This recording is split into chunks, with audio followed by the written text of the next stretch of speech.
So what are the signs of an abusive relationship? Where do you think I got that question from regarding the readings today? Actually, I kind of imposed it in. It's been a topic of our center this past week. We've been just kind of throwing around the idea, and actually the gospel is what really fits into some of the aspects that go into an abusive relationship. And one thing I want you to do, try not to make the same mistake I made and immediately put yourself in the abused category.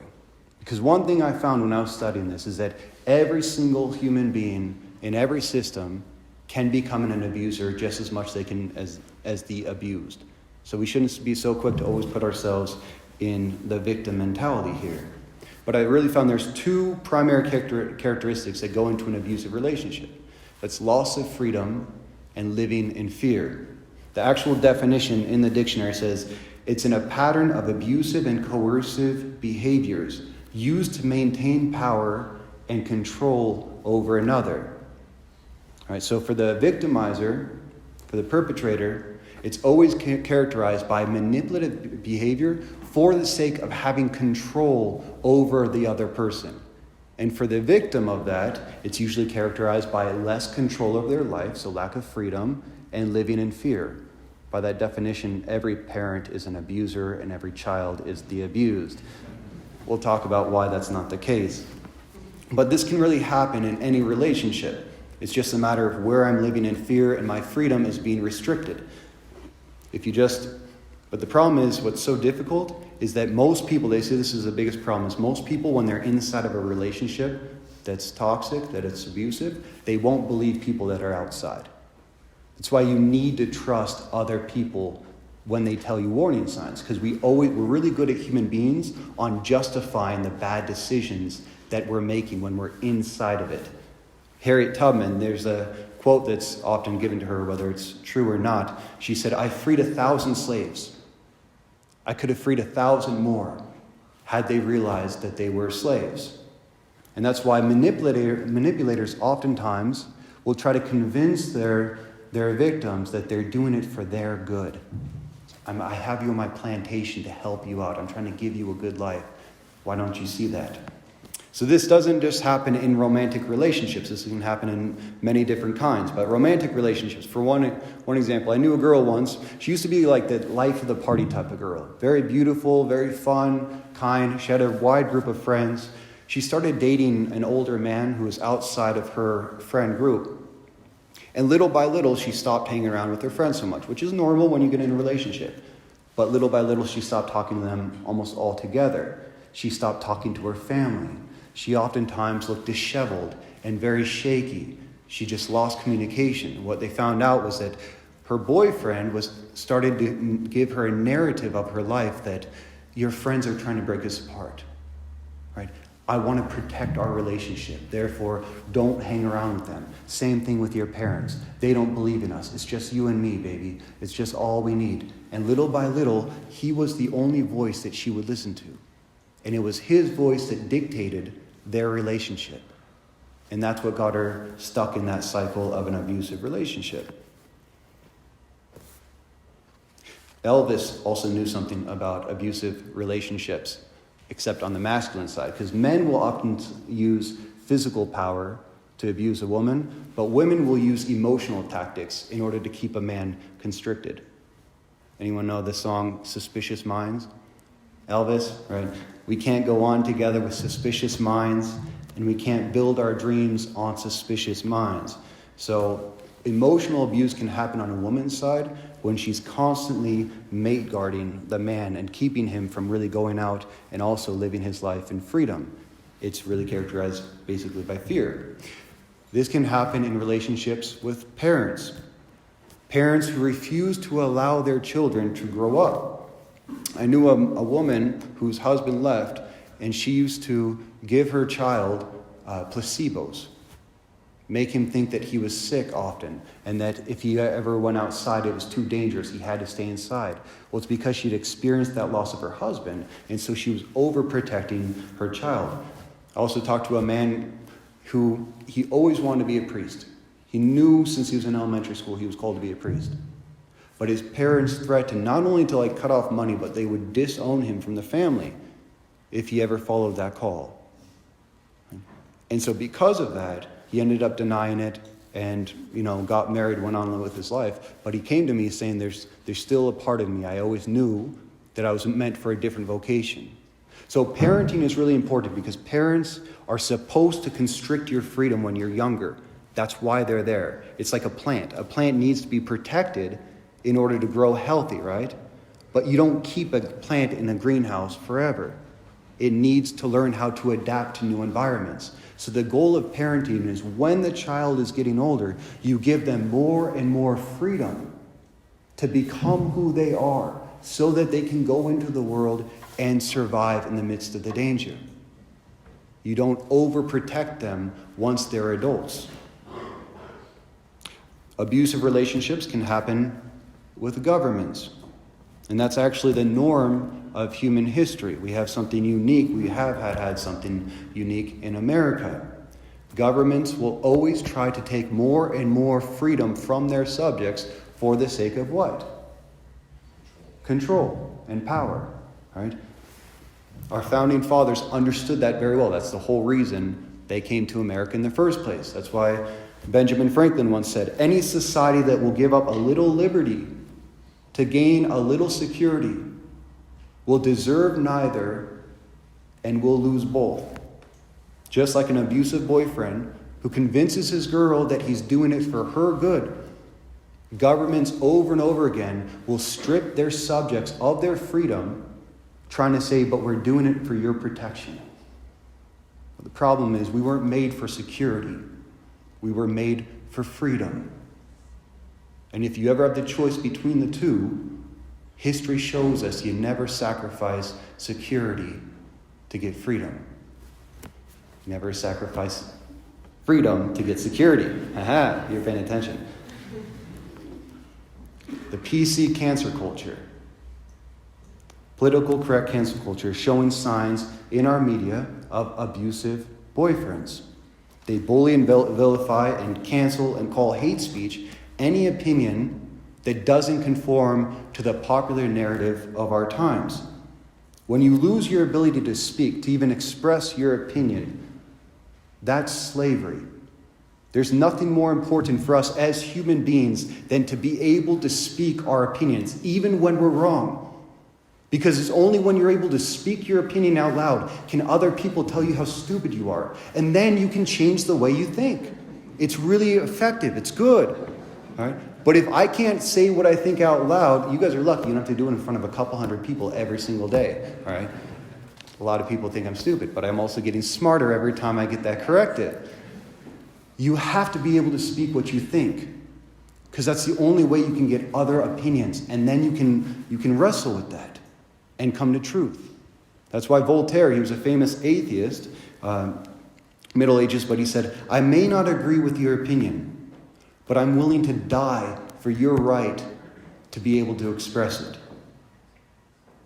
Abusive persons will always tell us they're protecting us for our good. You can keep your security. I'll keep my voice. You got to choose not to play by the rules that they give you. And we see this played out also in the gospel. It can happen, which is a great warning that even an abusive relationship can take place within our own faith, when we become ruled more by fear of God than by our love of God. If I find myself using my religion as a reason to escape and hide from the world more and more than to enter into it in freedom. What does Christ tell us? You did not receive a spirit of slavery and fear, but a spirit of sonship and freedom that enables you to call out to God as Abba, your Father. Fear always makes us slaves. The Spirit of God always offers us the potential of freedom. And that's the goal of faith. And that's what happened to the rich young man. So this young man, he fulfilled all the requirements of the law, but he was still enslaved by the law. The law was meant to help him to grow. And we all need to begin with a complete adherence to the law. Just as we need parents who will give us strict guidelines that we have to follow up on. But the law is not an end in itself. St. Paul called it a custodian. It was there just at the beginning to help us to grow into the freedom of Jesus Christ when he would come along. And that's what Jesus Christ was inviting this young man into. To step beyond the conformity of just having the law to protect himself and into relationship with him. I have a spiritual director. His one job over and over again that he's been doing for like 10 years with me is telling me when I'm acting out of the wrong voice, when I'm just acting out of fear. And that's why I have to continually bring to him whatever I'm thinking and whatever I'm doing. And most of the time, he's saying that doesn't sound like the voice of the Father. That sounds like a voice of fear. Like, really ask yourself, like, start thinking about that. How often am I making decisions, even in my faith, out of fear, rather than out of love and relationship with the Lord?